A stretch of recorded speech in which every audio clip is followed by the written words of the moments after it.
Well, of course, Kenya's standard gauge railway is one of the flagship projects of the National Development Blueprint that's known as Vision 2030. The long-term development policy aims to transform Kenya into an industrialized middle-income country by 2030. Well, for more insights into the significance of the SGR in Kenya's development, we're now joined by Dr Julius Muia. He's the director of the Vision 2030 Delivery Secretariat.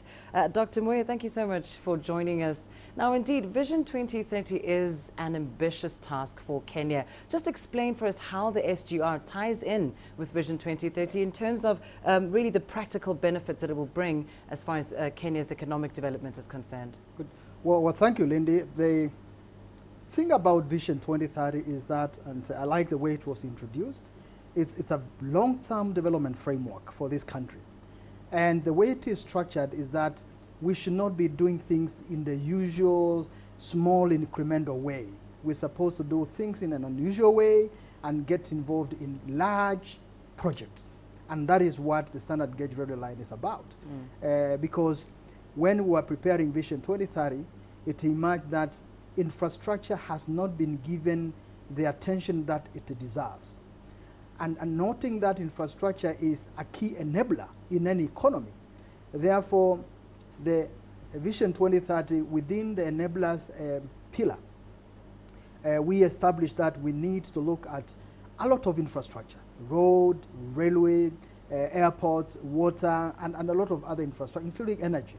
And the one thing that we should also remember is that the artery of transport corridor from Mombasa through Nairobi into Uganda contributes over 60% of Kenya's GDP. So developing the standard gauge railway line is number one. It's key, it's important. But indeed, Dr. Muia, of course, transport, infrastructure, these are some elements that form part of the greater long-term development goals contained in Vision 2030. But it costs a lot of money, the SGR, over $3 billion spent. Some might argue that in order to achieve Vision 2030, one should spend that money on other social, rather pressing social concerns. Well, I want to start with the saying that there are no free lunches in the city.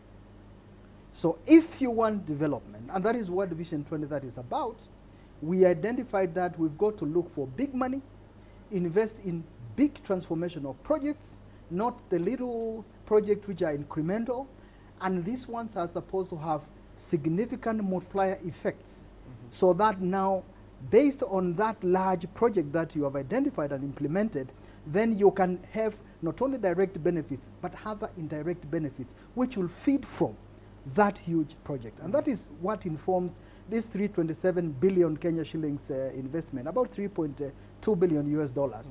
But this is just a small one. I mean, look at the Lapsset corridor. We are talking about 30 billion US dollar project. So here we are not talking of small projects. We are talking of big things that are transformational, that will lift our economy, not just to middle income, but upper middle income. Well, indeed, big projects, big investments, but I think the big impact of the SGR will be seen when the entire phase of it, all of it is completed, all the way right up to Uganda, as we know. Do you think the other countries are going to play their part and will help with the overall success of the entire SGR project? Well, Lindy, let me first of all start by making a little correction. The portion of standard gauge railway line from Mombasa to Nairobi in itself has a lot of socio-economic benefits. Because Mombasa and Nairobi, there's a lot of freight, there are a lot of passengers who go up and down. So in its own, that will bring a significant change in terms of our economy in the country. But then now tying that with Uganda and then the other feeder countries like Rwanda, Burundi, Eastern Congo, South Sudan, once then there is proof of concept, because the standard gauge railway line is providing proof of concept, then they are going to come in and do their portion.